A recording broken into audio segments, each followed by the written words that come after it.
pre-ordered VO7 casual today. I don't know what that means. Do you mean like standard? The standard edition?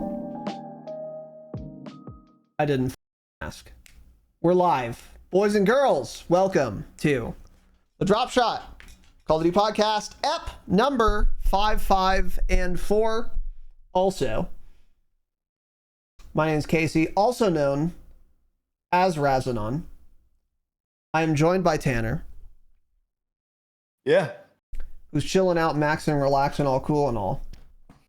Don't say that. Cool, man. Many of you were too young to know what that was. They're all too old, actually. They all I already know that. What it is, yeah. Stupid fuck. We have, no one that listens is our age, by the way. They're all much older than us, and then some Zoomers. Have you noticed that? Yeah. Weird stuff. Yeah. Doesn't matter. And that entire population is 10 people, by the way. So anyway, welcome to the show. Today we have some stuff to talk about. Plus, we've been scrunched. Before we get into it, announcements, none. Yeah. We may or may not do an ep on Saturday. We'll see what happens. Leaning toward yes, but we'll see. But there are things to talk about today. We're not doing a hangout this week, are we? We already did the hangout, didn't we? Yeah. Yeah. We already did that. So there won't be a hangout this week, and I hope that helps. All right. So, okay. Why did Twitch change its like pop-out shit? You used to be able just to click next to their name and ban, and now that's all gone. Yeah, I don't know. I tried it for 2 seconds, and I don't care, yeah. Yeah, they like removed buttons next to it, and you have to click on their name. Yeah, I don't know, yeah. It's You've a website, been so it's Clancy'd. Yeah. Twitch is a bad website and company, by the way. Speaking of which, did you hear about the sexual assault at TwitchCon? Yeah. Just terrible news. Yeah. It's bad. The video's really bad. The guy just walks right past everyone. Yeah, what did he do? Well, I think it was his turn in line or something, wasn't it? It was a turn in line. No, I don't think so. What did he like kissed her or something? Yeah, he just walked up to her and like grabbed her and like tried to kiss her. It was fucking creepy, dude. The craziest part crazy is, shit. Imagine how autistic you have to be to try to do something like that. That is insane. Like, what are you expecting to happen? Yeah. How are you like not even? How do you have no shame? Like no shame. You're not embarrassed to do that. Completely shameless. I know. It's weird. Like it's very fucking strange, dude. I know. And like I feel like you feel weird, like with a bunch of people around, like standing there and like kissing your own spouse, but this guy just goes up to some random streamer, just mobs some like streamer, grabs her face and kisses her. Like people like that, they just shouldn't exist in our world. Oh, it was he should be shot and put down. Clearly, obviously, it was terrible stuff. Problems. It was terrible stuff. But then everyone was getting mad. She was like, upset about it, obviously. And she was like, dude, I could have been literally stabbed, by the way. And that's so true. Like, the guy was on her. Like, if he was extra crazy, if he was more crazy, or excuse me, a different flavor of crazy, he could have easily just fucking stuck a knife in her gut. Like, no problem, because he just walked up to it. Was it's crazy. So Twitch is a shit company. Again. Is the point? Miru. Yeah. Oh yeah, it wasn't his turn. Yeah, she's talking to some other guy. He just mobs through everyone. Dude, he's big too. Yeah, or everyone else is just small. He looks like he's like fucking 6'4", like 250, 280. Man, this guy is big. I don't know about 280, but he is big. Yeah. Isn't it crazy? He's a big boy. Wow. Can't you tell immediately, by the way? Because they had security there.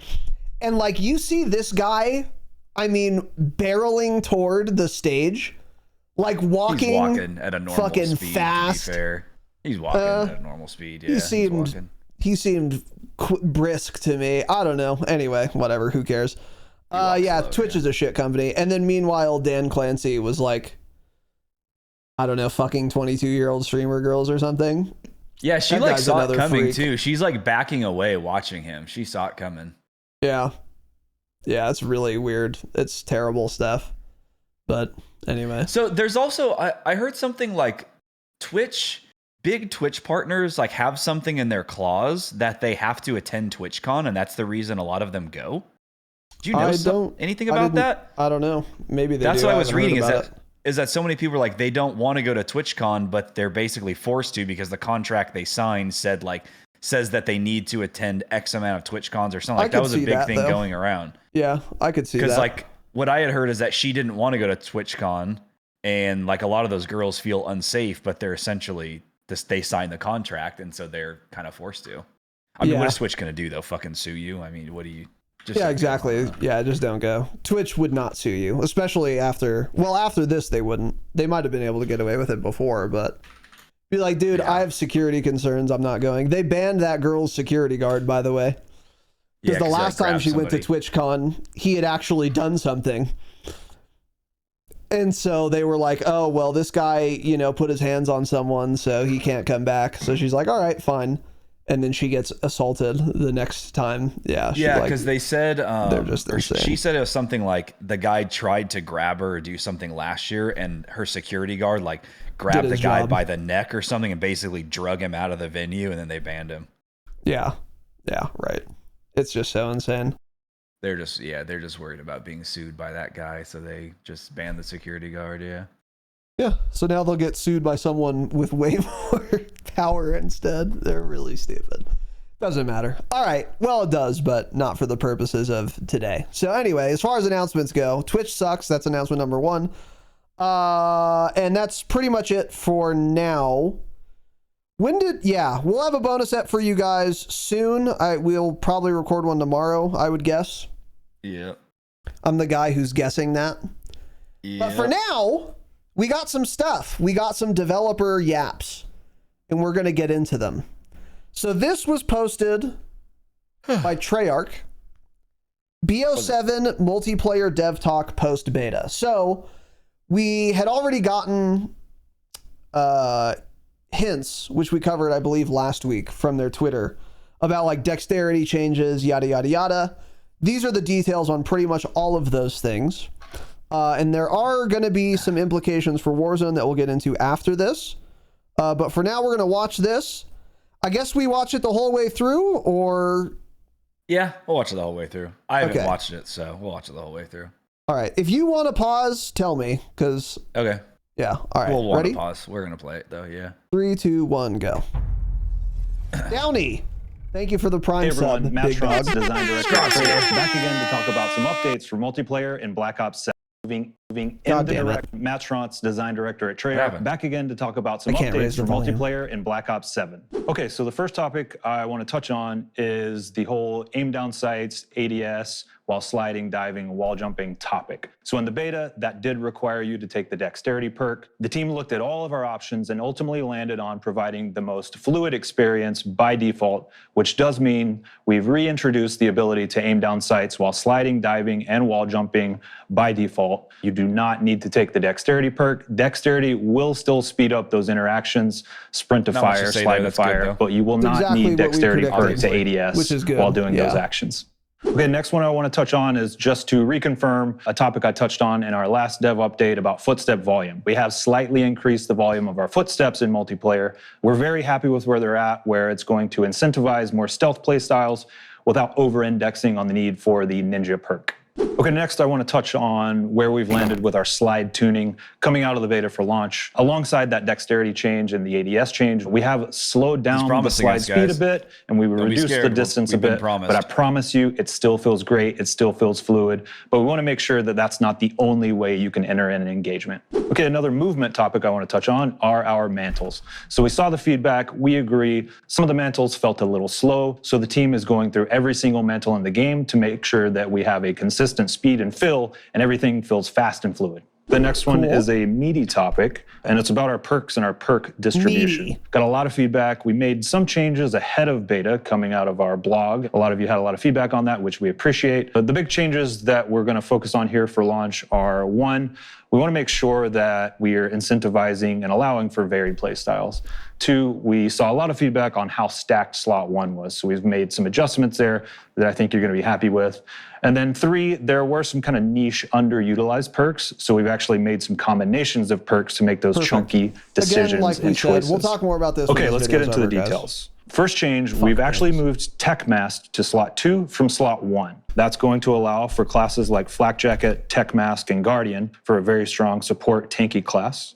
We've moved Tac Sprinter to slot 1 from slot 3, Looper to slot 3 from slot 2, and that's going to let you loop your score streaks. Cold-Blooded is going to slot 3 from slot 1, and that's going to allow for full stealth classes like Ghost, Ninja, and Cold-Blooded, with a wild card, of course. Scavenger is going back to slot 2 from slot 1.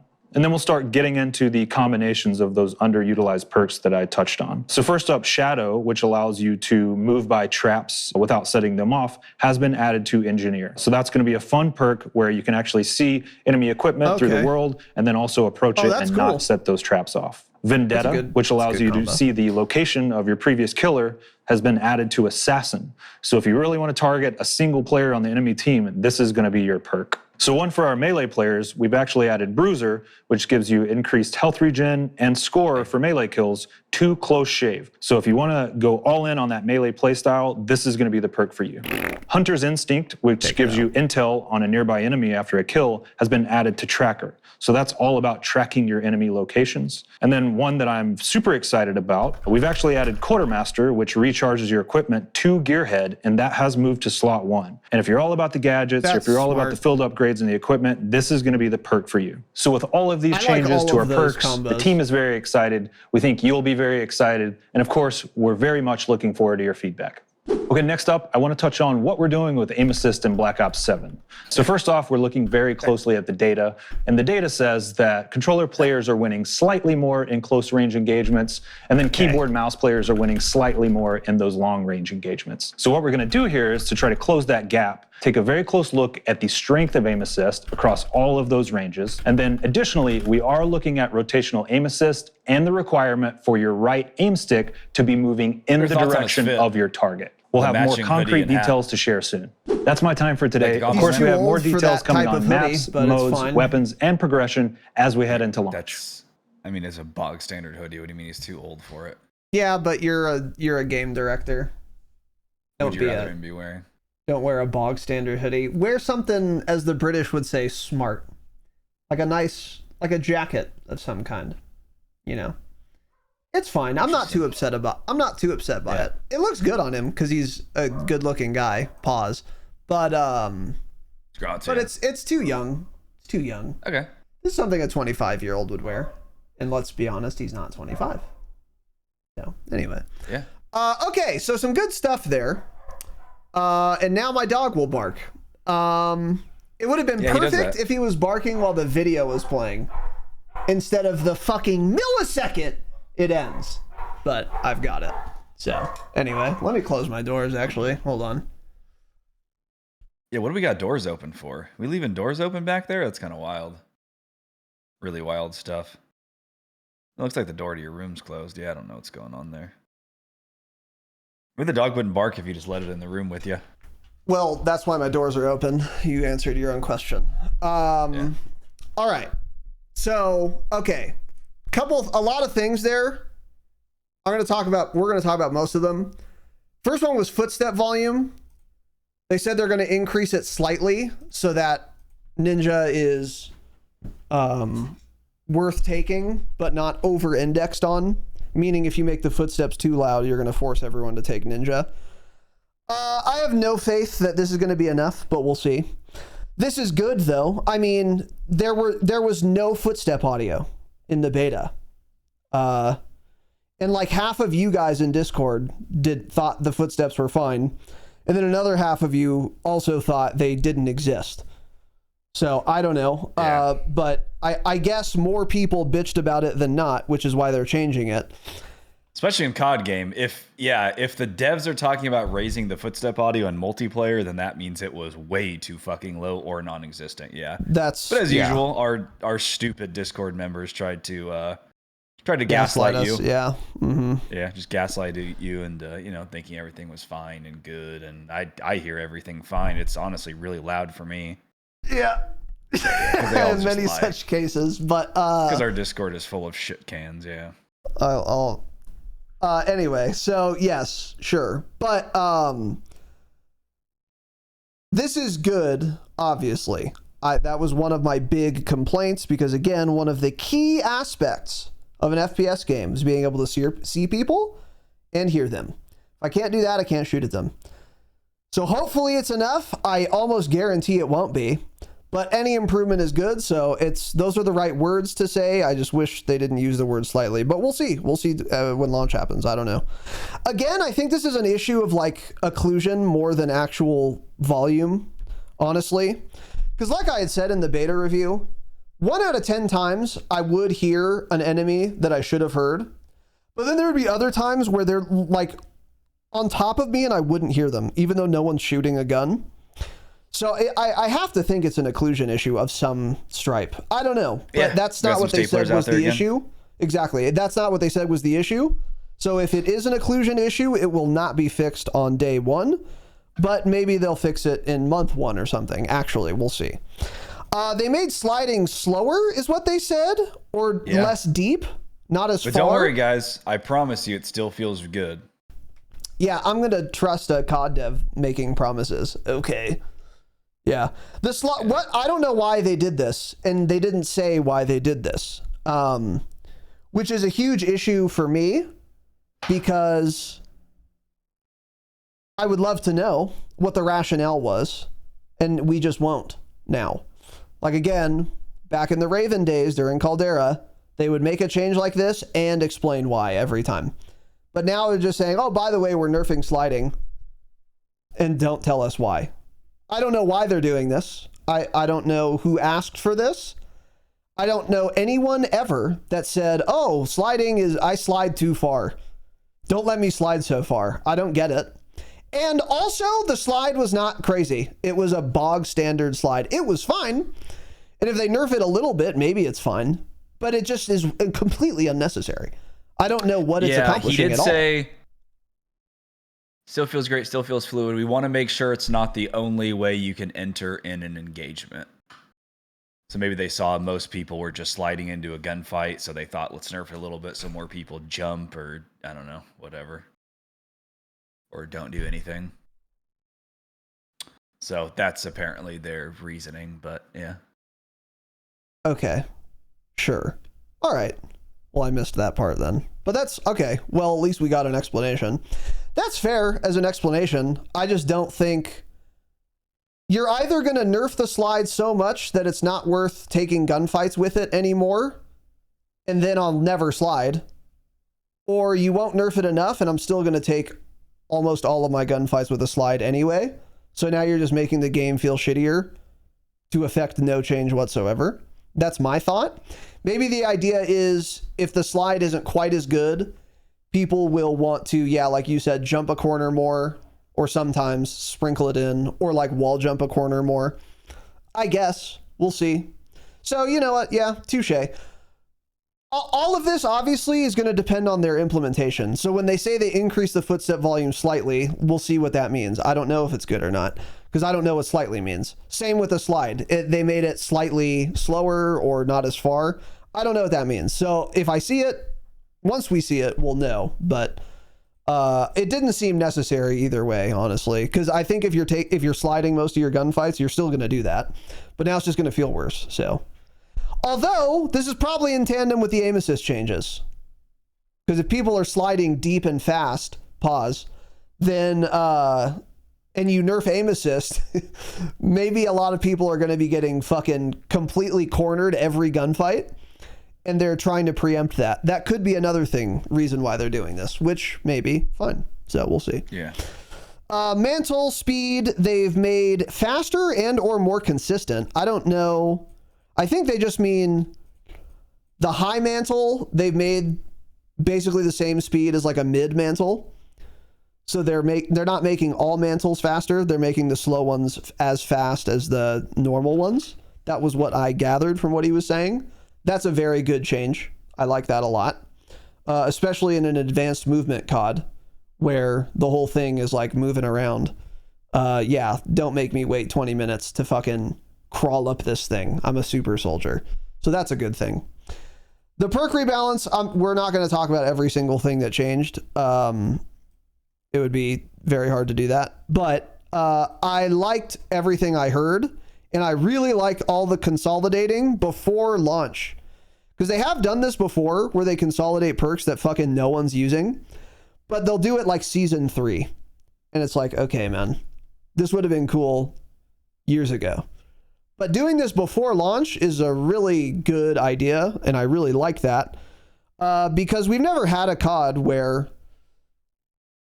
there are a lot of viable options for perks. To be clear, we never will, because there's always going to be a best perk or a best 2 out of like 10. You just can't make 10 competitive perks, really. But everything I had heard, I liked a lot. And the combos they did made a lot of sense. So I'm a big fan of this. And then the shuffling around where the slots go. I don't remember which perks I was using enough. Everyone had to use dexterity. So like I just didn't pay that much attention to perks, honestly, in the beta. So I can't really evaluate how I like where they moved each perk and stuff. But it looked like an improvement. So that's good. And then the aim assist thing has been nerfed. Basically, it's going to require input from your right stick to start moving. Great change. Obviously. This is something we've been asking for 5 years, literally. Because it's completely insane that you can get aim assist without touching your controller. So they're saying now you won't be able to do that. Now, you might think that's not that big of a deal, but it is for a couple of reasons. Number one, it makes holding a sightline way more demanding than before. Yep.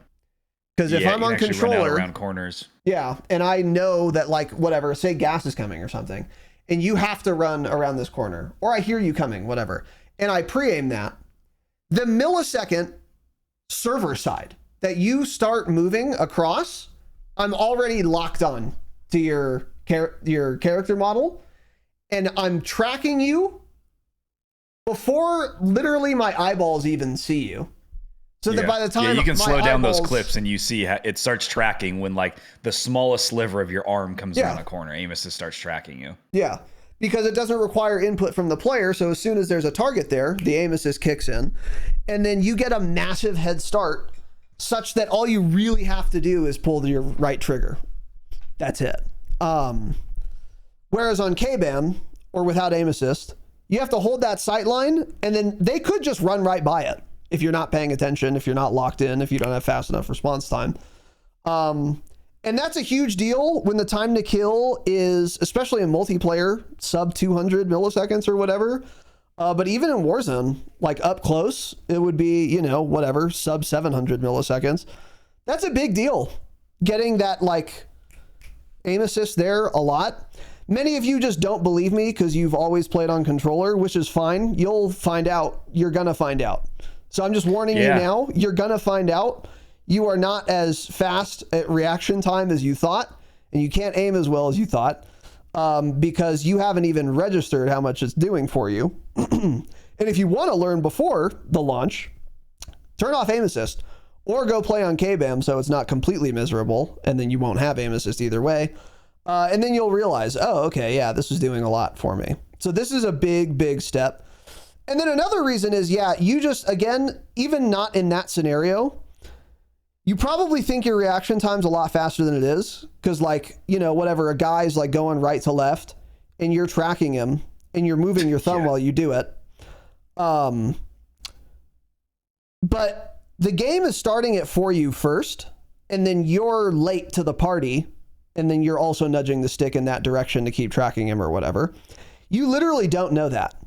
Because this is a matter of milliseconds, you know, this is like 150 milliseconds or so when this is happening, but that's a long time delay when the time to kill is sub 1 second. So like it feels like right when the guy goes right, you're tracking him because you move your stick to the right as soon as you register that he's going to the right.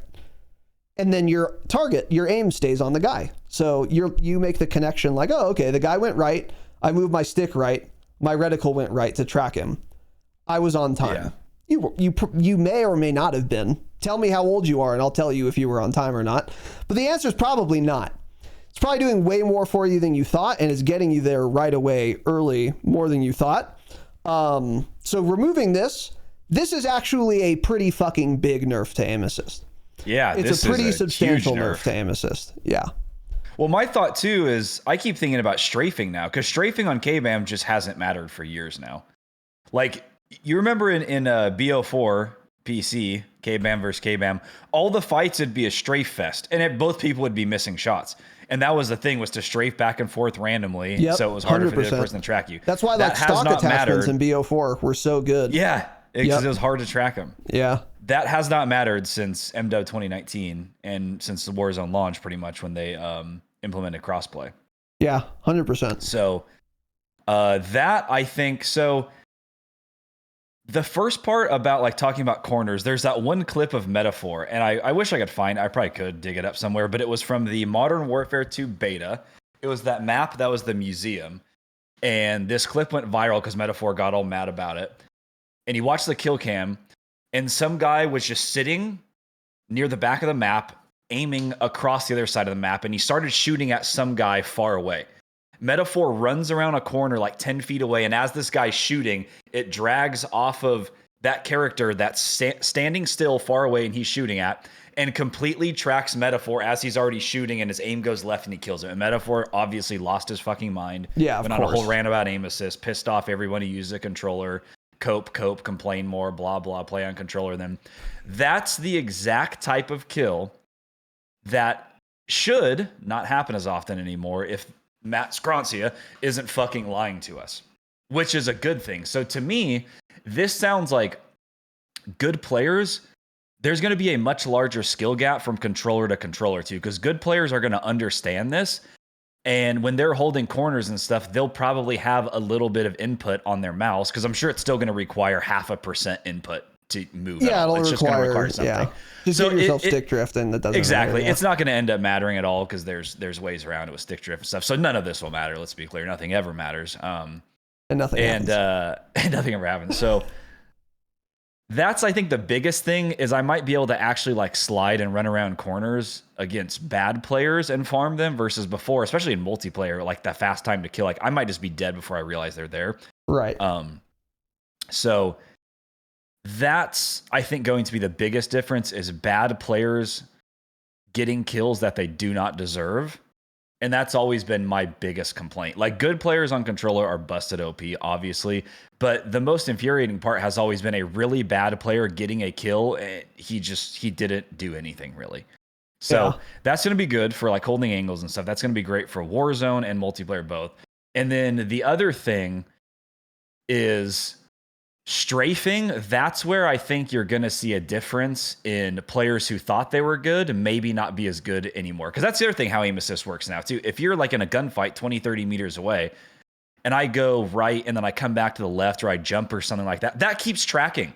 That even though, again, that guy hasn't processed in his head literally that you're starting to move back to the right, or if you've started a jump before aim assist starts rising and tracking back that way. So in those gunfights too, if what they're saying is true, big what if, none of this could matter because they probably won't implement it how they're describing.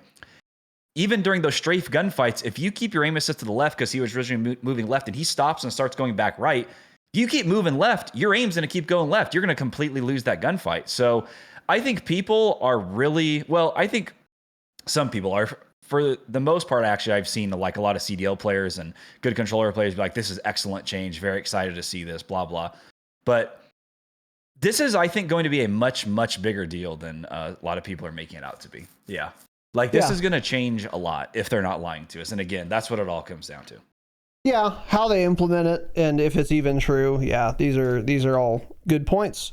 But this is a good change because, yeah, that's a substantial nerf. But aim assist is still going to be strong because another thing to keep in mind is that, yeah, this is a big nerf. However, if you are moving your right stick, it's going to function exactly the same way it does now, which is quite strong. So they're not totally gutting it, and it's still going to be very, very strong aim assist in this game. But you won't get started as quick. That's a big deal. And the meta right now on controller, like when we had Jake on a long time ago to talk about this, if you are having trouble aiming on controller, what was the tip? You're the assistance. Aim assist is what is aiming for you. You assist the aim assist. The aim doesn't assist you at all. So you have to gently guide your stick, or literally not touch it at all. Just let the aim assist stick on them, because it'll do it for you, literally, in a lot of cases. Whereas now that won't be an option. You'll have to do some input, and then there's going to be a lot of over inputting. So all of a sudden you're going to be aiming too far right and too far left, because before you would literally not aim at all and it would just stick for you. So like, and also if you're a very good controller player, you'll notice it, but it won't be a big deal. Like, you'll figure it out because you just put in a little input on your stick and you're back to square one. I think the strafing thing could end up being a big deal, but especially when this comes to Warzone. That is where, I think, where you'll see the biggest difference in like decent players and really, really, really good players. So, and I think that's gonna be maybe a little shocking, because I think so many controller players take that aspect for granted. In the pre-show, when we were watching It's BB Gaming, there was, numerous times he's playing Rebirth. He's looking through a door. Some guy's running away from him, trying to get away. The guy's running. He goes left. His aim starts tracking him. He immediately cuts right and tries to slide around a corner. BB's aim goes right. Yeah. If he doesn't get any of that, I'm dead serious. His KD is going down like 0.4 in Warzone. There's no fucking way. He's getting so many less kills. Because he's not doing any input there. He's just aiming straight, and his aim assist is doing so much of it. And so many people are in denial and don't realize that. And it's clear from just watching a video. It's literally inhuman tracking. It's very, very obvious to tell when people are not providing the input to aim in ways that they do. So, yeah. I think it's going to make really shitty players even worse. And you might see bad player. Oh, here's what's going to happen. This is how they're going to add SBMM back. Really bad players are going to be awful in this game, and they're going to blame it on not having SBMM protecting them. So they're going to see player numbers drop, so then they're going to end up adding SBMM back, but really it's because none of them get kills because they can't aim anymore because they're used to just not doing anything to their thumb ever. So, yeah, there we go. Yeah. SBMM's coming back. You heard it here first. And we already knew that. You're right about the strafing thing, too, though. Like you were talking about in BO4. Big strat was just AD spam, like just left, right, and then try to shoot the other guy. And if he's good, he's doing it to you also. So it's like, fuck, this is kind of hard. But that game had the option of good strafe speed. I wonder if we'll have that in this game. I don't remember, because like you said, strafe speed doesn't matter anymore. It's like, I don't pay attention to it. I didn't pay attention to it in the beta.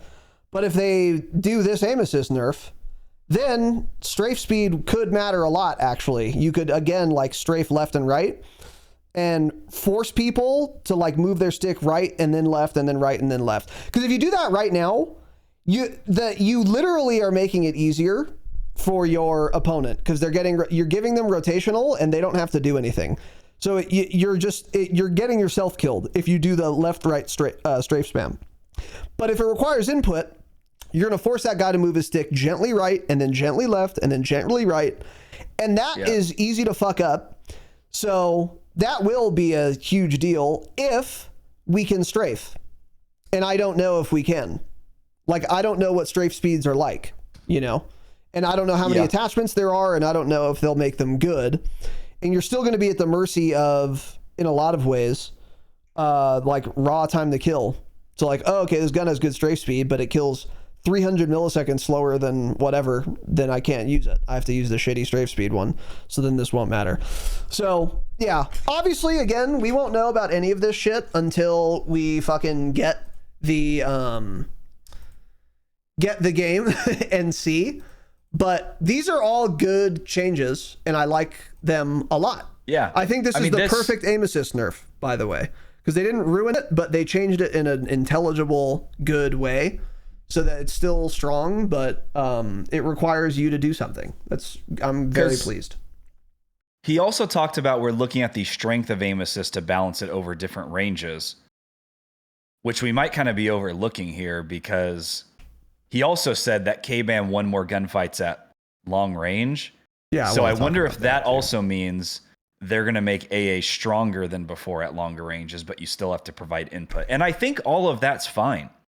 Aim assist can be the exact same strength now, or even a little bit better, honestly, if people just have to push their fucking right thumb in the direction they should be pushing it.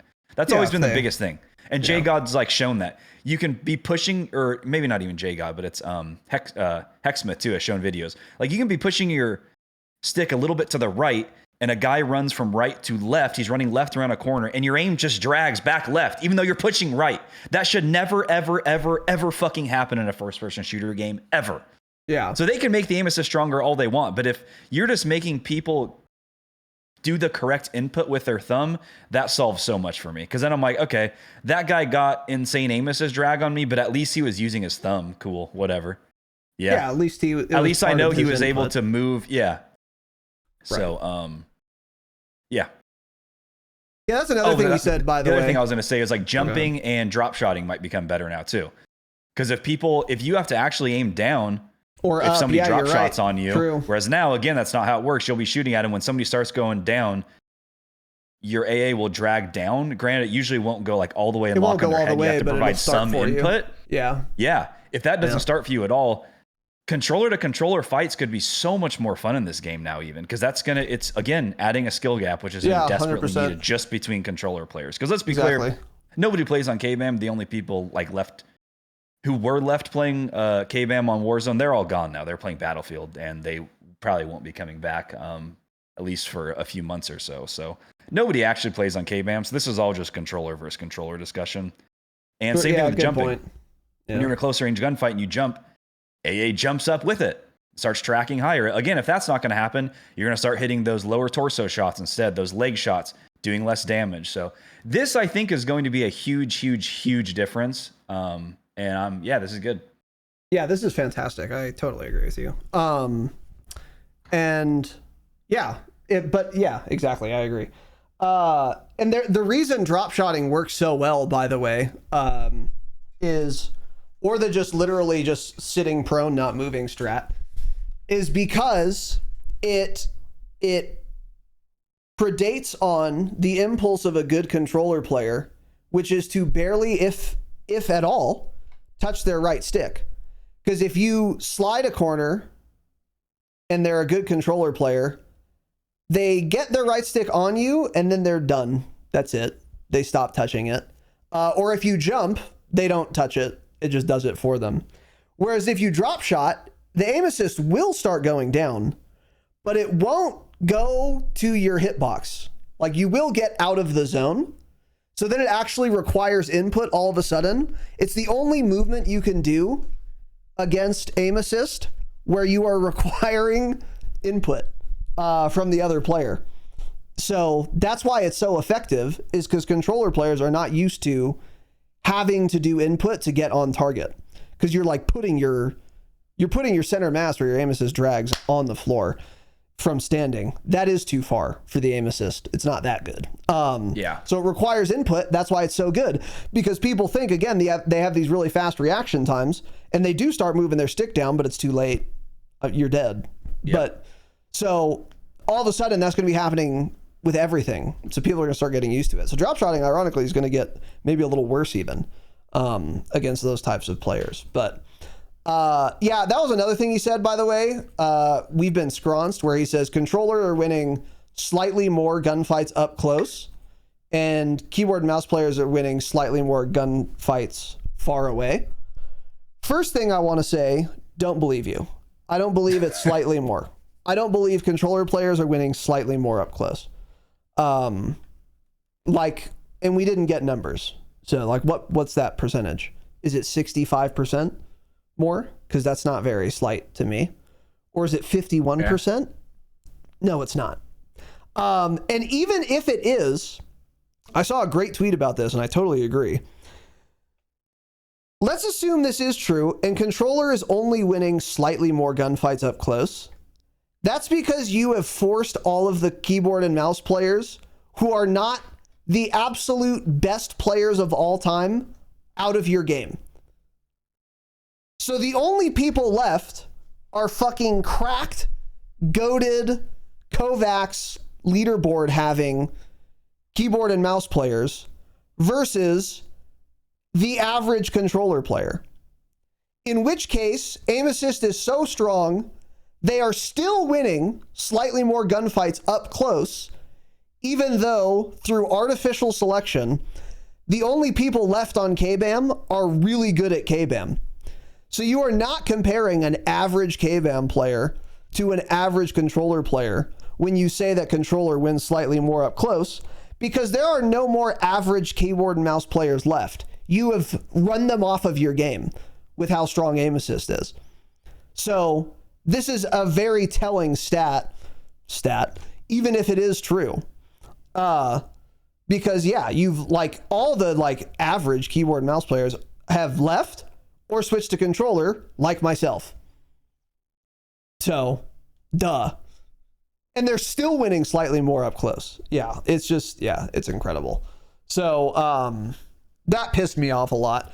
And then K-BAM winning slightly more far away. Again, we're comparing really good K-BAM players.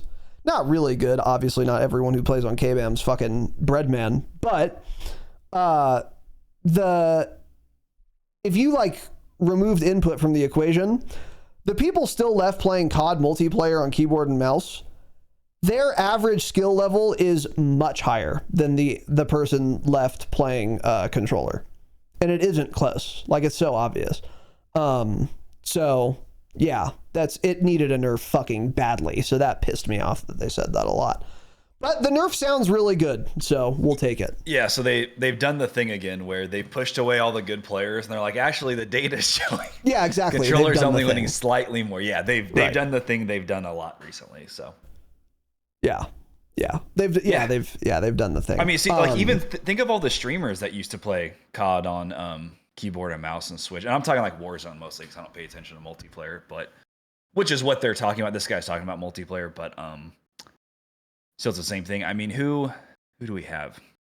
Isaac, I think when he was playing COD still was full-time on controller. OP Marked, his buddies he played with, there were a couple others, like Sleeper and another one, they switched to controller. Shaded switched to controller, yep. Iron switched to controller. I mean, Cope, so many of them. Me, yeah. Cope, Jake, yeah, I mean, a lot of them. Yeah, exactly. Like you've driven them all off, and then yeah. So the only people left are just nuts. So yeah, anyway. A couple other things here. This is just another... this is a list of the perks they're combining. That doesn't matter. We already went over that. And then this is a tweet from Raven Software 2 days ago. In parity with BO7 Multi, we'll be working with Treyarch to explore potential adjustments to rotational aim assist and aim assist strength on controller in Season 1 of Warzone. We'll share more news as we draw closer. This is very interesting, and this is what we expected, to be fair. I had said as much, that it would be insane for them to change aim assist in multi and not in Warzone, so I'm sure they will, and now they've announced that they're going to. Interestingly, they have not said they're going to be doing the same aim assist changes Treyarch will be doing. So I will be very curious to see. That's not to say they won't do that. They could just copy the same aim assist adjustments and then bring them to Warzone. In fact, I'd find that more likely than not. But they didn't say that. They did say explore potential adjustments to aim assist, which is very interesting. And this is, of course, where it matters much more. If I'm on a keyboard and mouse and I have to fight against a player on a controller, I'd rather do it in Warzone, or excuse me, in multiplayer than in Warzone. I'd rather do it in hardcore multiplayer than in core multiplayer, because the longer the time to kill, the more time that is for me to be a human being and make one mistake and not aim perfectly, where you don't have to deal with that with rotational aim assist. You're going to hit every shot. So the more health you have, The harder and harder it is for the human being to compete with the machine. Yeah. The server side machine, which is aim assist. So it's way more important for Warzone, actually, than it is for multiplayer, if we wanted these inputs to be balanced, which they never ultimately will be, but getting them closer would be good. This is very good to see, obviously. But again, we expected this. Like, it would be insane if they hadn't done this. So the biggest question I have now is, what is Treyarch's aim assist going to look like? And then what will Raven copy it? If not, how will it be different? That's going to be the interesting thing. But I'd imagine they're going to be very similar. Well, here's the interesting thing. Treyarch, Matt Scronsier also never said in that video this is what they were doing. He said this is what they were looking into. So they could just be lying about this whole thing. Yeah, true. He didn't say they made the changes. He didn't say we are making these changes. He said we're looking into this. So true. Yeah. I mean, they're going to just launch the game. Nobody's going to think about it. Nobody's going to remember this came out. The dev talk's going to be wiped from the internet, and they'll just pretend it never happened. And nobody will care since 98% of the player base is on controller, and they don't give a shit. Right. Yeah. Because, again, nothing ever happens.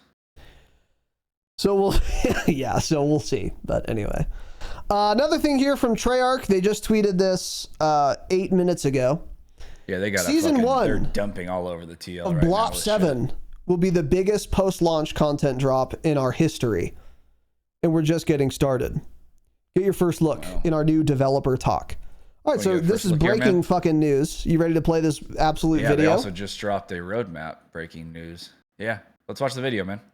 3, 2, 1, fucking go. Season 1 is a massive moment for us as it kicks off the entire chapter.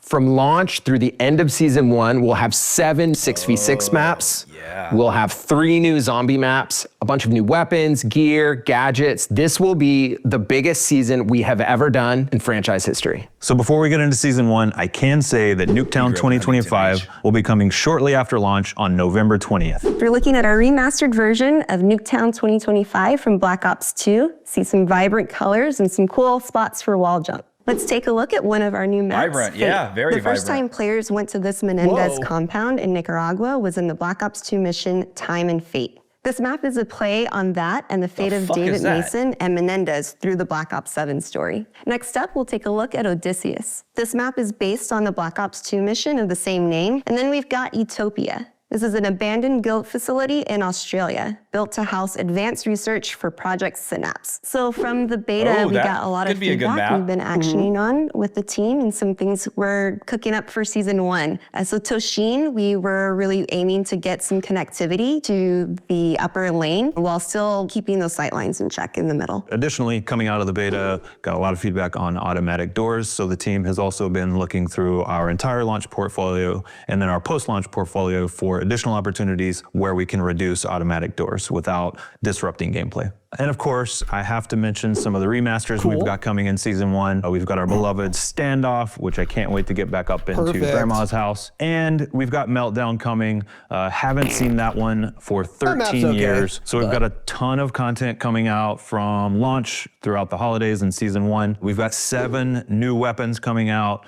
I got to give a big shout out to one of my favorite assault rifles, the Maddox, coming back from Black Ops 4. Oh, the We've Maddox, also got some fun weapons coming, like the crossbow and the ballistic knife. And if you know, you know. There's a game mode that does require those 2 weapons. That's right. Sticks and Stones is coming out very shortly after Season 1. We've got Prop Hunt coming. Of course, we've got Holiday LTMs coming. And then I'll give you a little bit of a hint. We've got a brand new score streak coming called the Deadeye drone. That's just scratching the surface for multiplayer content. We have a lot more details coming before launch. So we have 3 maps that are going to be coming in Season 1. Right off the bat, we're starting with Survival XL115, which is one of the 2 locations in Ashes of the Dam that are kind of the furthest out. We're also going to be featuring a brand new round-based map, which is out of this world. It's one of the coolest maps I think we've ever made. And then at the mid-season, we're going to be bringing another survival map, which is based on the Cosmodrome location from Ashes of the Dam. So again, another location that's harder to reach in Ashes of the Dam, that I think is going to be a really fun, tight survival space. You think all these guys take their drones to the local park in Santa Monica? So in Season 1, we'll also be bringing in all of the seasonal field upgrades and ammo mods that were featured in Black Ops 6 Zombies. So things like Lightmen's, Mr. Peaks, and Frostblast will all be coming, and you'll be able to In season 1, we're going to be bringing multiple holiday limited time modes to zombies. They're both going to be featured plan in Call of Duty history to the live seasons of Black Ops 7. Asleep. This includes a bunch of changes for Warzone that we'll be sharing more about soon. And of course, with global progression, Okay, Warzone changes coming soon, he said. We're talking about Warzone changes coming soon. And that was pretty much it. Okay. So, I mean, yeah, we're getting guns in the video game, so that's cool. Nothing there really mattered other than number one, 2 remasters, Meltdown, which is I don't know. It was an okay map. I don't think it's very good. And then Standoff, which is a great map, so that'll be cool. But I think we already knew that. So I wonder, wasn't it the contention between Meltdown or Yemen was one of the ones they were hinting at? Does this mean no Yemen? Or is that a separate thing? Not a single clue at all. I have no idea. Okay. Well, either way, Standoff's very good. And then they're gonna change the doors further and reduce them where they can without interrupting gameplay. The doors are the interruption in gameplay is the interesting part. So I don't know what we mean by that, but you need some doors. Let's just make them normal doors. Let's abandon the experiment before launch. We have time. Go through the doors, remove some of them, and then the ones where you don't want to have that long of a sight line, make them normal ass doors. It's that easy. But they're not going to do that. But whatever. Further adjusting the doors. Good thing. I will take that. And then, yeah, that was pretty much it for that info thing. Yeah, the biggest season ever or whatever, biggest post-launch content. I'm not super excited about that because like season 1 comes pretty early. All the guns are going to be new for me still when season 1 drops. So like, I don't need 7 additional new ones, probably. Yeah. So, but it's good that they're doing it. More content's good. So I'll take that. There was also a Zombies dev talk and I now realized, yeah, we're not watching that. I don't care at all. Yeah. And I tried to tell him before and he was coping hard saying we were going to watch it. And, I'm glad to see you come around on that. It takes a real man to admit his mistakes. So okay. Props to you. Thanks, man. And I'm going to delete it off the notes right now so you can't change your mind. Okay. So it's gone as fuck. Oh, no. Dude, if you press Control Z, you get money. Really? Yeah. Shit. Hey, really? Damn, okay. That's a little pro tip for those of you listening. Control Z is the undo shortcut. Works in a lot of apps, including a lot of video games, actually. I don't think a lot of people probably did. none of our listeners know that, actually, yeah. I use Control Z on a daily basis, so yeah. I'm a big Control Z enjoyer, yeah. Benji and Edgy are the only two that know what we're talking about. They know the fuck out of that. And then the real Giga strat, the super meta, super tech strat, Control Alt Z is undo or redo. Cancel your undo, which doesn't always work, but it works in some applications. Like I actually don't think it works in Google Docs, but I'm not sure. So anyway, now you know. All right, but anyway, yeah. So that's it for COD, basically. A couple other things, actually, yeah, one other thing on COD. But as far as like changes or whatever go. That is pretty much it. And that's some good stuff. I liked that multiplayer dev talk a lot. As you guys know, I care a lot more about what happens with Warzone than multiplayer, though. So, perk rebalance, perks are going to be different in Warzone, whatever. But a lot of these things I think are going to come to Warzone as is. So, like the footstep volume, I fucking hope not, because I really don't want even slightly boosted footstep BO7 volume to come to Warzone. That'll be really bad, but whatever. Slide change will probably come to Warzone. The mantle thing will probably come to Warzone. Perk rebalance, it'll probably have its own set of perks. And the AA thing, as they said, is going to come to Warzone. Pause. For some reason, you're thinking we're going to get changes in Warzone. We're not. So everything you just listed, none of that is changing in Warzone aside from the Aim Assist. That's what you have to remember. They're not doing anything to it. Yeah, they are sunsetting it, so maybe they just don't for the care blackout enough. But for this, yeah, we're not getting any of those changes, and I hope that helps. Yeah. Okay. Well, we'll see. But anyway, regardless, good dev talk. Aim Assist thing is the biggest. Because like Tanner said too, because I play on controller on COD now, but I'm a K-BAM player at heart. I want to be a K-BAM player. We've mostly talked about it from a perspective of like aim assist versus none. But the biggest thing that's going to be the most impactful and is going to be relevant for all of you is, there's now going to be a substantially larger skill gap in controller versus controller gunfights because you're going to have to do input. And a lot of you don't know, man. A lot of you guys don't get what it's doing for you. So if they're doing what they say they are, it's going to be pretty big. And for some of you, that's going to be to your benefit because you're a good controller player. So you'll win gunfights against shitters who can't just get lucky and kill you automatically anymore. And then for some of you, you are that shitter. So it's going to be really bad for you. But you'll see. So either way, it's a great change. Introducing a skill gap between controller players is also obviously quite good. So cool. All right. Couple other things here. More people are quitting Warzone. More people are saying they're quitting Warzone. I saw a Lucci tweet where he said, I've been maining Warzone for 5 years. Yap, yap, yap. Game's ass. I'll be playing Arc Raiders or something. I don't know what it was. On Warzone immediately.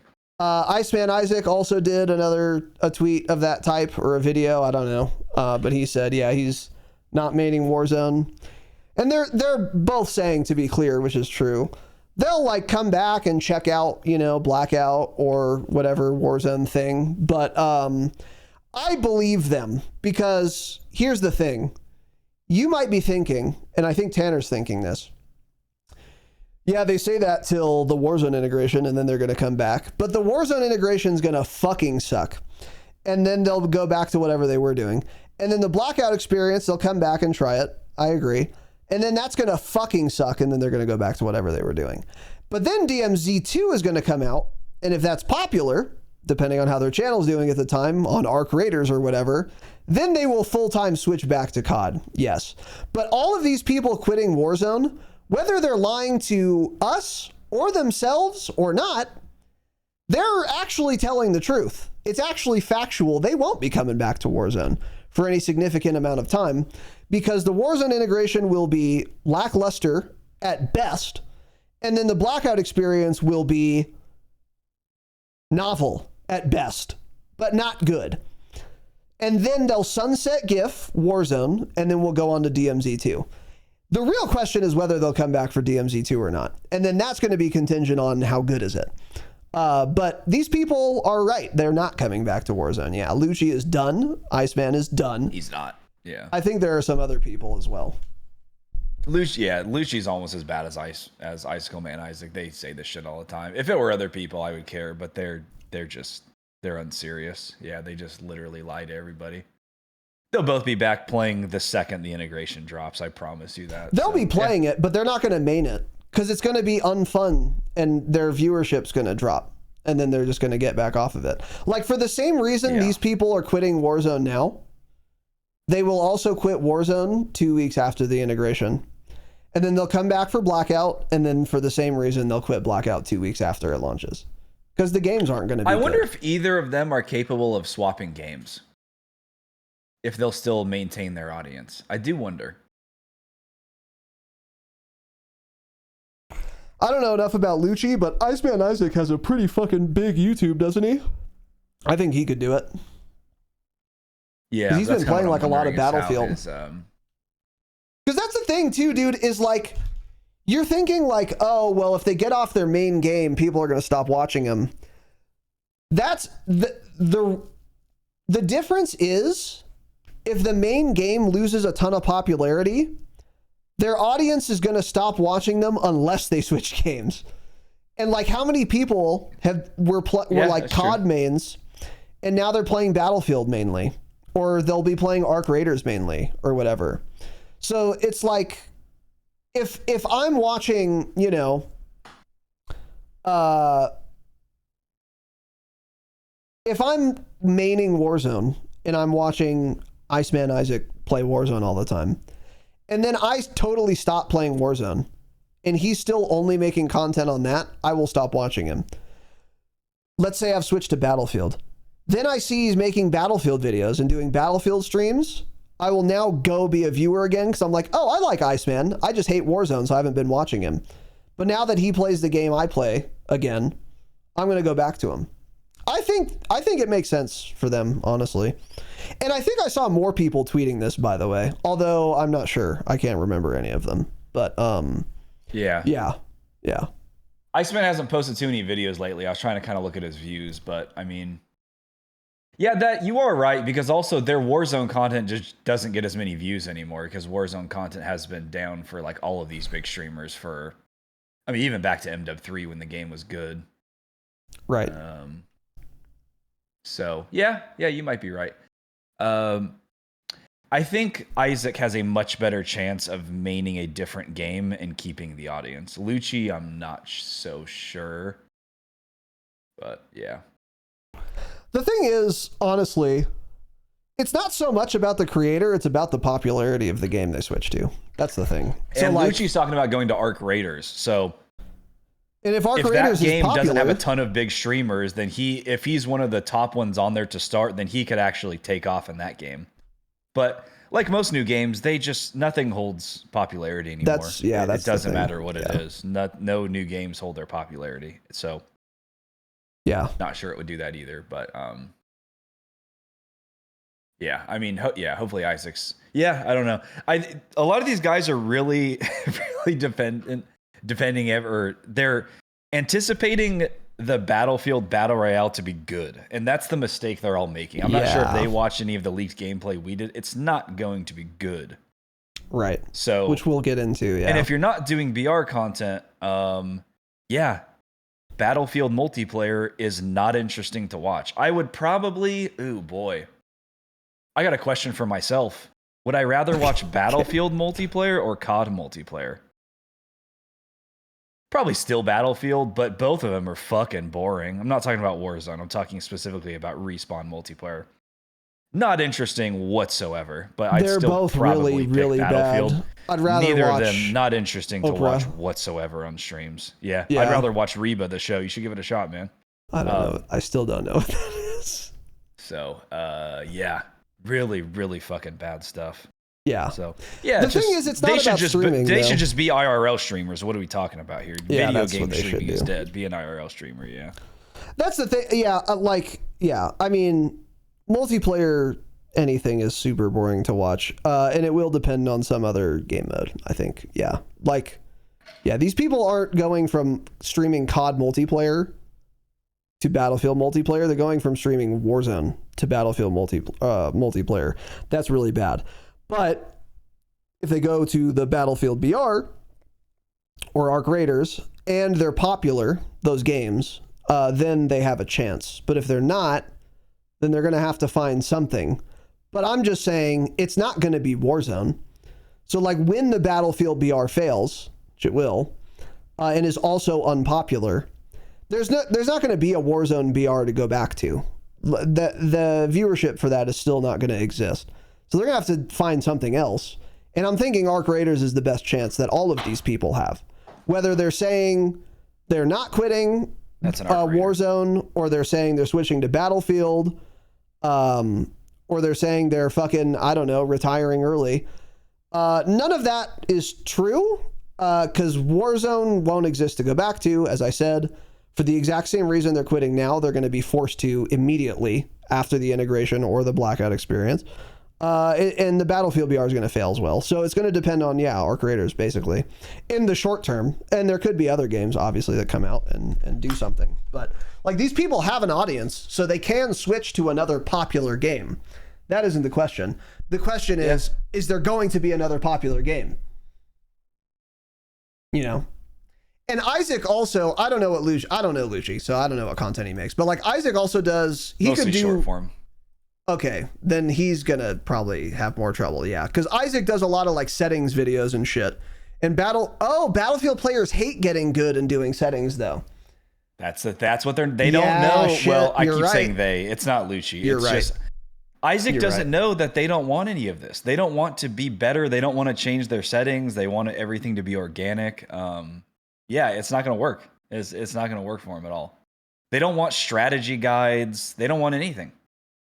So if Isaac completely changes his attitude towards the game, if he makes one tweet like tomorrow, let's see if he's already made one. He gets all into this shit. If he makes a tweet hating on the new Battlefield skins, he might have an in. But if he doesn't, then he's dead.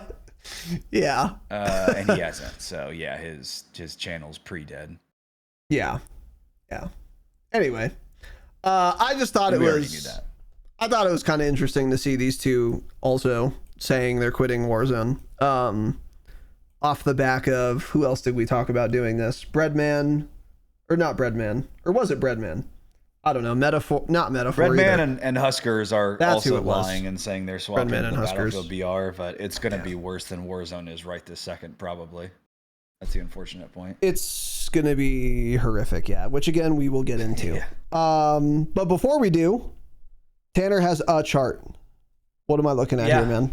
We got a chart, man. Oh, this. From Charlie Intel, COD was the most played game in the US on PlayStation 5 and Xbox for the week ending Saturday, October 11th. So I think a lot of people were looking at this and they're like, damn, Battlefield sucks. So if you're looking at this, COD is number 1, and this is ranked by total weekly active users. So COD was number 1 on Xbox and PlayStation. This was also the week of the BO7 beta. And Battlefield came in here as 12th on PlayStation and 8th on Xbox. The thing is, this was after one day. So this is the week ending in October 11th. Battlefield came out the day before. So this is like less than 24 hours of Battlefield being out, and it hit number 12 and number 8. So I will be very curious to see when the next one comes out. And I was looking, I don't know where Charlie Intel gets these numbers. I've gone to this company's website. It's called Circana. I've looked. They have charts and stuff. I've never found these, so I don't know if it's like something he pays for, somehow has access to. I don't know, but I've never been able to find these charts myself. So I have to just wait for him to tweet this. So we'll probably get another tweet like this next week. So I'm going to be very curious to see where Battlefield ends up for that following week, to see if they're number 2, to see if by chance on one of the platforms, on one of the console platforms, they surpass Call of Duty. I wouldn't be surprised if Battlefield passes COD for like 1 week, but again, there's nothing to play on console, and Battlefield is historically more of a PC game, so it also has a much bigger PC audience than Call of Duty does. For sure. Probably. Yeah, maybe not anymore, because so many casual gamers have gotten computers now, so not really sure. But on Steam, Battlefield was number 1. So it was number 1 on weekly active users. Wait, what are the other charts? Oh, so Canada and US, it was number 1. And for some reason, then they have Mexico, and it was number 6 there. Interesting. The Mexicans love Counter-Strike. Interesting. Hopefully they didn't own any knife skins. Can't afford any. Yeah. Okay. So, yeah, launched at number 1 on Steam. What is COD on Steam now? It's not even on top 15, so I don't know. It doesn't matter. Yeah. Yeah. But yeah, so kind of interesting to see. I'm excited to see next week's intel, though, to see where Battlefield actually ended up when it was out for more than 24 hours. Yeah. Yeah, it could be interesting. It has way more hype. Before the pod today, I was looking at all my usual streamers we watch in the pre-show, but Scump was playing Battlefield. Teep was playing Battlefield. Bobby Poff, Blue, Reeve. Nick Merckx right now is playing Battlefield. Yeah. Yeah, just Battlefield picked a good time to launch. Battlefield. That was a great time to launch. Because those guys like Scump and all those, they wouldn't be playing this at all if the BO7 was out, obviously. Yeah, so of course. They picked a really good time to launch the game. That was very smart of them to launch it quite a bit earlier than COD. Yeah. Yeah. So yeah, speaking of Battlefield, we have a couple other things there. October 28th is when we are getting, which sucks, yeah, Season 1, which is free post-launch content. So that is going to be in 5 days. So we're getting some maps. We're getting an event map. We're getting a Red Rebel. We're getting one map. They're dripping some attachments. Shit hard. Yeah, the other 2 maps come out like weeks later and a month and a half later. So, and yeah, one of these is just an LTM map. It's not even a new map. So 2 new maps that are going to be drip fed. So yeah, and then some other things. So that's coming. A lot of new guns, and then they're doing some other things too. We're not going to get huge into the details here because it's a lot of new guns. That's cool. But yeah, that's cool. And then Strike Point, which is a new mode they're adding. I don't know what that is. I think someone told me. I'm the guy that doesn't remember though. I don't know if we knew, but I remember us guessing. I was like, maybe it's some sort of like bounty mode because it has a skull and a crosshair through it. So I was thinking maybe it's like that mode in COD where one player on the other team is marked possibly, and you know where they are, and you get a lot of score for killing them. And that person dies, it changes to another guy on the enemy team. Right. That's just me guessing based on that small image. So it's nothing close because game devs made it. So it's going to be like a hostage mode or something where you don't kill anybody, but they have a skull there. So yeah. That's very possible because these are game developers, as you said. Yeah. And there is going to be like a battle pass thing, and people are mad about that in the Twitter replies apparently, which is funny. Yeah, Battlefield needs some work for sure. Mainly it needs maps, and it needs a lot of other things too. It needs playable maps, yeah.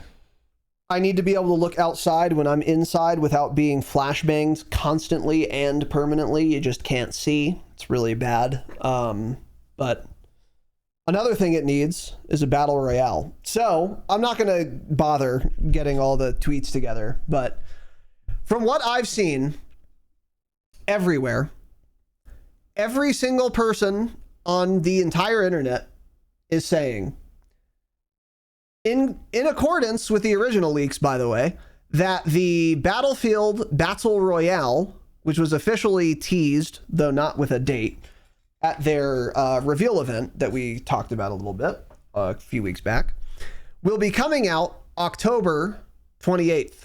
So on the same day, season 1, in 5 days. But they haven't said anything about it yet. So that's kind of a little bit of a red flag. But then some leakers were saying... Red flag for you? Yes. But then some leakers were saying, well, the idea is they don't want to get hype away from the multiplayer experience yet. So what they're going to do is kind of let the multiplayer still be exciting because it's still pretty new.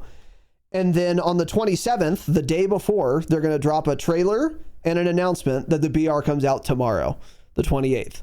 And then they're going to drop it. That's what some of the leakers are saying. But all the leakers are saying it's going to drop the 28th.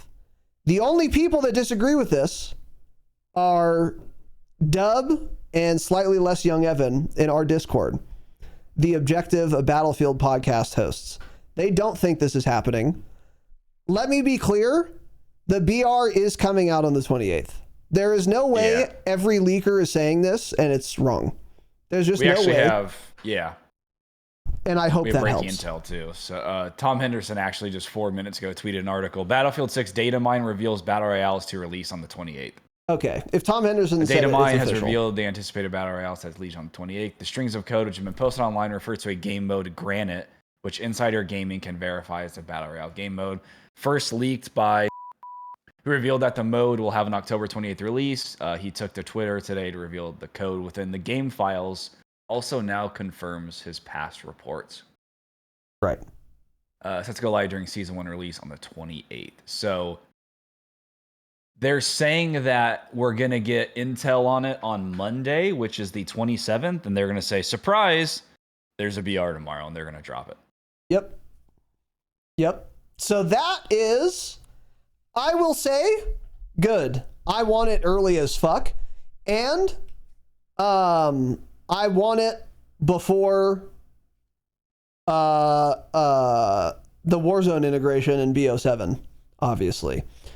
This also gives them time to polish it up before the Warzone integration happens. The danger is, right, that Got some danger. It's not polished enough on launch, so you lose people because it's a mess and they don't come back, even if it's polished before Warzone's integration happens or BO7 happens. That's the danger. However, based on the leaked gameplay we saw, It didn't look good for reasons we'll get into in a second, but it did look playable. It didn't look like buggy. The only thing that looked buggy and shit were the animations. They were really bad. So you would mantle over a wall and your character would just like not do it, or it would fuck up in some way, like the animation. But besides that, I don't remember anything being like very, not ready, I guess. It looks pretty ready. So I can easily see this happening, especially if all the leakers are saying it. The problem is there are tanks in the BR. They're not going to remove them, so this is pre-dead. Yeah, and it won't be fun or good. The map looked good, and a lot of the systems sound good. So there's like a second chance mechanic, like buybacks, basically. Or actually more than that. You get a free like everyone has a redeploy pack at start, basically. And then if you die again, your teammates can bring you back like you can in Apex. You go to some fucking beam and you press a button. And it has a loadout system, albeit I don't think it has perks really. It has classes, but you can customize within your class actually in multiplayer. So that's sort of like perks. So it's going to be very similar to Warzone in a lot of ways. But the important difference is there will be tanks in it. So it's dead. Like, it's going to be awful. Because here's the thing, tanks are really powerful.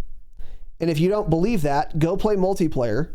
Go not play in a tank for 10 games, aggregate your stats, and then go play in a tank for 10 games.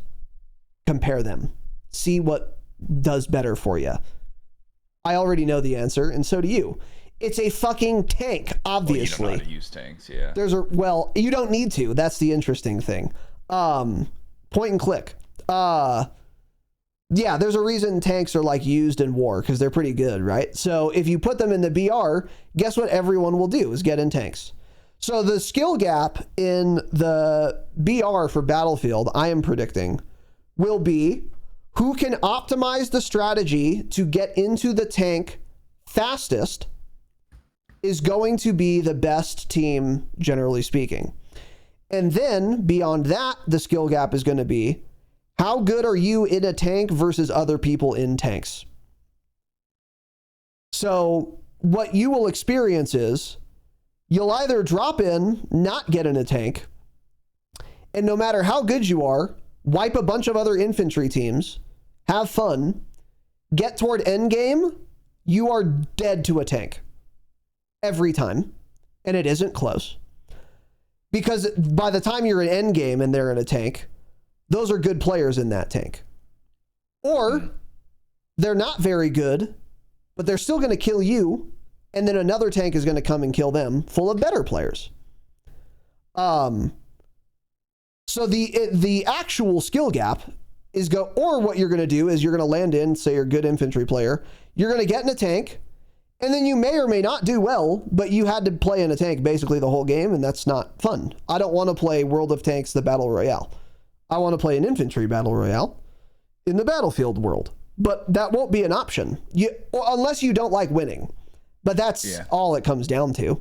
Well, Battlefield players don't. Yeah, they don't like winning, so they'll just play as infantry. They just won't play the BR at all. And then Warzone players will come try the Battlefield BR, realize it sucks cock and balls, and then go play Arc Raiders. Yeah, that's the reality. This will fail, just like Operation Firestorm did, because like we've talked about, I think Tanner mainly brought this point up. Who is a Battlefield BR for? Because it's not Battlefield players. Nobody, Battlefield battle dads don't want to play a BR. They don't care. So you're not going to get them no matter what. You're really trying to capture Warzone players. And it's a great time to do that because Warzone's stale as fuck right now, as we've gone over. But they are going to get massively turned off by all the fucking tanks. So there is a chance for a Battlefield BR to succeed, in my opinion, if they do anything they won't do, which is either remove the tanks outright or neuter them so heavily that they aren't worth using, in which case Well, maybe they could do that, because then they could say, oh, there are still tanks, it's still Battlefield, but they're shit. But I don't really think they would do that either. So I don't know. Another problem, by the way, that I hadn't thought about is, oh, but you know, the tanks, you can destroy them. Like, they're pretty easy to destroy. Okay, well, first of all, there are a ton of vehicle repair stations. Okay, but I can play around that. I'll put landmines on the vehicle repair station. Let's assume that that isn't retarded to say, but let's just assume that.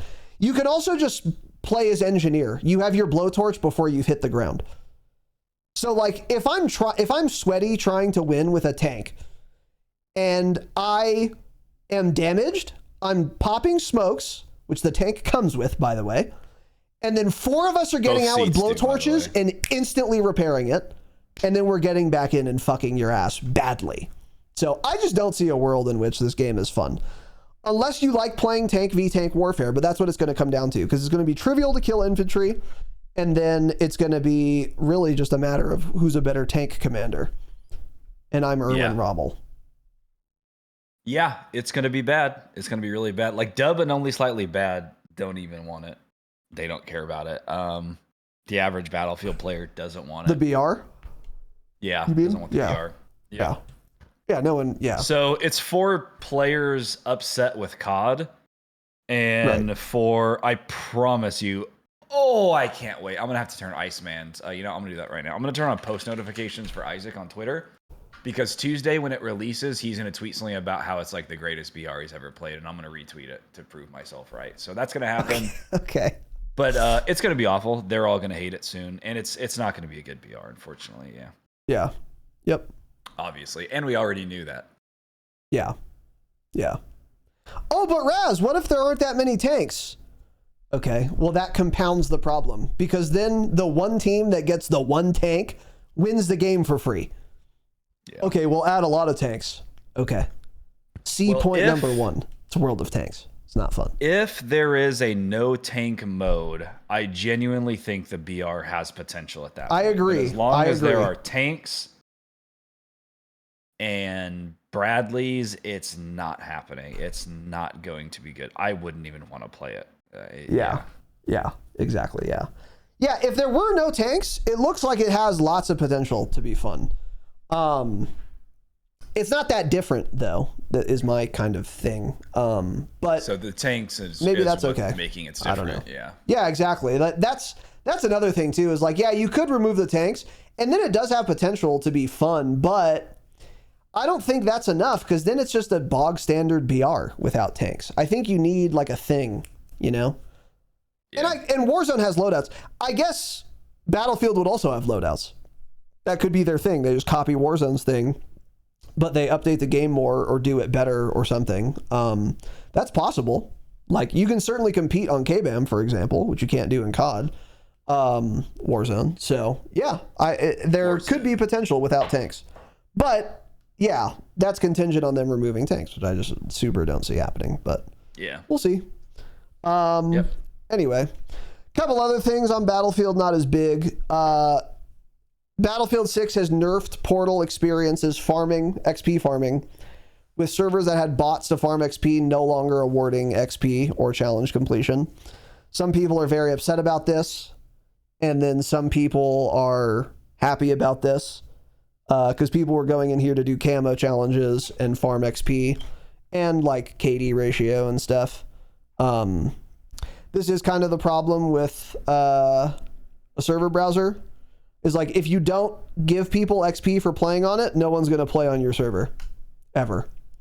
But if you do give people XP, then you can just make like retarded game modes that are super easy to farm, and it trivializes, challenges, KD ratio, level, weapon level. So it's like, what do you do? I'm sure there's a better solution than this, though, if I thought about it for 5 minutes. But yeah. So anyway. Yeah, this obviously shouldn't exist. So yeah. And then another thing, EA has sent out notices to Battlefield 6 Portal players who have created non-Battlefield maps such as Call of Duty's Shipment. The notice says having third-party content in Battlefield 6 could result in bans. Yeah, I'm surprised this didn't happen sooner. It's the only thing I have to say about it. Yeah, because they're worried about Activision doing something towards them. So fucking suing them. Yeah, exactly. Yeah. So obviously they have to do this. People in these comments are just saying they needed, like, people need to remake the map or just host the server under a different name that like doesn't say shipment, and they would get around it. I'm like, would that get around it? Just not calling it shipment, but having like the same layout? Probably I guess not. Maybe. Yeah, I don't know. I think if they're that worried about being sued, layout. Yeah, I think if they're that worried about being sued, they would still not allow that to happen. Yeah, exactly. Yeah. Anyways. And stop wanting to play shipment on Battlefield. So obviously, yeah. Yeah, super obviously. So anyway. Yeah. That's it as motherfuck is what they're saying. That's what I'm telling you. Yeah. Yeah, I figured. So anyway. Yeah, that's it, guys. Hope you enjoyed. We may or may not be back on Saturday, like I said. We're leaning toward yes, though, but we'll see. Yeah, we'll be back Saturday. We'll have an episode Saturday. And yeah, overall, as far as COD stuff goes, good dev talk. Good multiplayer dev talk.